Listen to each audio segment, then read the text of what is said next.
So we all know the benefits that wolfing has and how it can help you get better 360 waves. But is there such thing as too much? Is there indeed a limit? Stay tuned and find out. Let's get it. I've been going crazy. Plug in, can't play me. Jesus done saved me. Can't switch, won't sway me.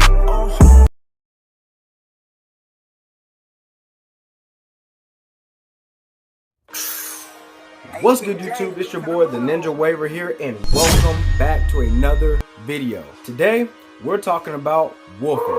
Now, before we get into the topic at hand, let me show you guys what I'm working with, because I'm actually in the middle of a 7.5 week wolf. Let's get it.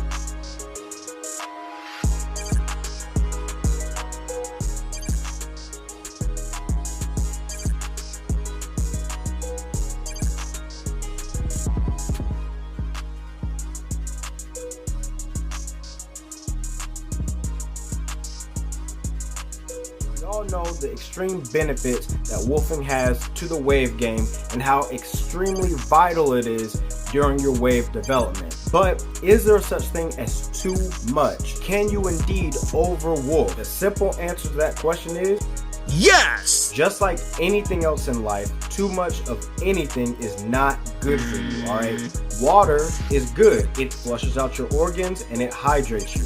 But if you're drinking 2 gallons and plus every single day, that is not good at all. Working out is very productive. It conditions your body and it gets you in shape. But if you're working out excessively for hours and hours and hours every single day non-stop, you will overwork your body. And even if you're studying too much and you're not giving your mind some time to rest and relax, you will overstress your mind, all right? So it's the same thing with wolfing and getting waves, right? You don't want to overwolf. Now, some of you guys may be wondering, okay, what does overwolf even mean? Like, what is that? Simply put, overwolfing is essentially when you grow your hair out too long to the point where your hair becomes unmanageable, right? You can't lay your waves down for nothing. Your waves get all unorganized, right? And essentially it's just when you overwolf, right? You wolf too long.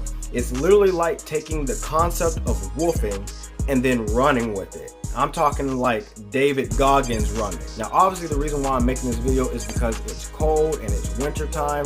As I mentioned before in previous videos, it's a lot easier to lay your hair down in a colder environment. So a lot of people are wolfing, right? As you should, but some people are taking it way too far, right? So I want to drop this quick video and just remind you guys why you should not overwolf. Now, the reason why overwolfing is bad for you is because essentially it can lead to you losing progress. Let me explain. The whole purpose of wolfing is growing your hair out, training your waves to lay down, so that way when you cut it off, the lower level of waves can pop and stand out.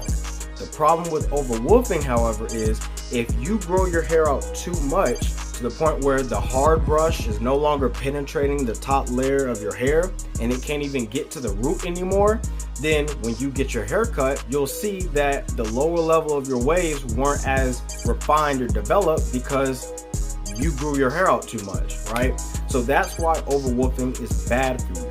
Now, some of you may be wondering, okay, well, how will I know if I'm overwolfing? There's 3 main indicators to help you identify when you're overwolfing. The first indicator is whenever the hard brush is no longer penetrating deep down to your scalp or to the lower levels of your waves, right? If it's getting to the point where you're using a hard brush and you don't feel the pull or feel it getting to the lower levels of your hair, then you're most likely overwolfing. The second indicator to tell if you're overwolfing is if your hair begins to overcurl. Now, overcurling is normal, and most of the time it can even be fixed by either combing it up and brushing it back down or by doing a washing style.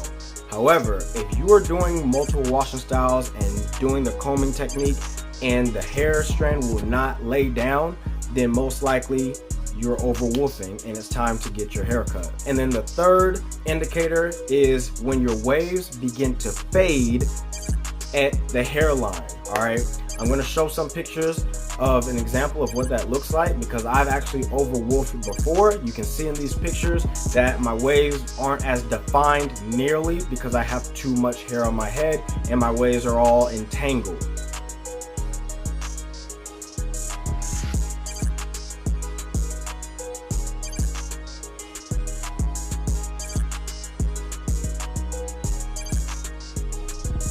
So those are the three main indicators to help you guys identify if you're overwolfing. Now I know what you guys may be thinking. But wait, Ninja Waver, what about all the other waivers? What about the waivers that wolf for like 12 weeks, 13 weeks, 16 weeks, 18 weeks, a year, right? What about those waivers? There's two things that you guys got to keep in mind in regards to those other waivers that wolf for those long periods of time.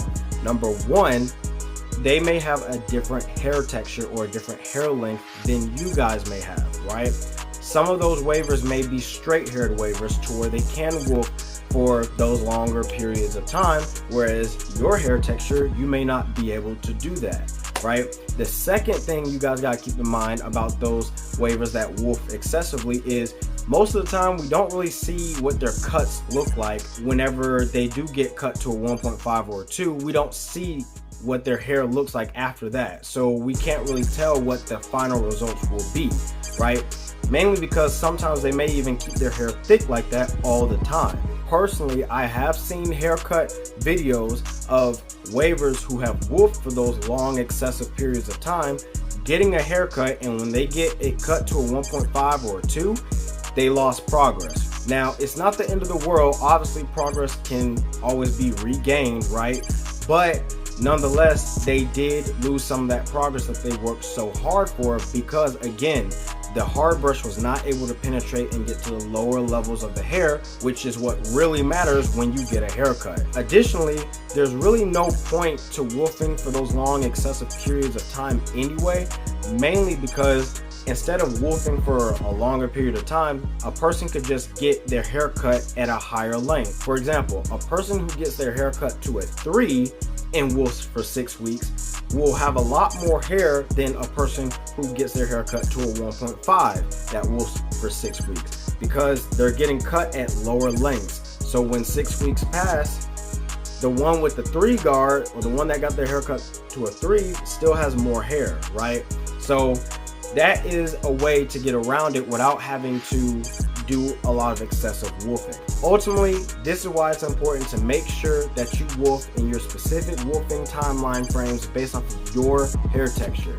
If you guys want to find out more information about wolfing in depth, and I want you guys to check out this video that I did here a while back. And you guys be safe. Salute. I'm out.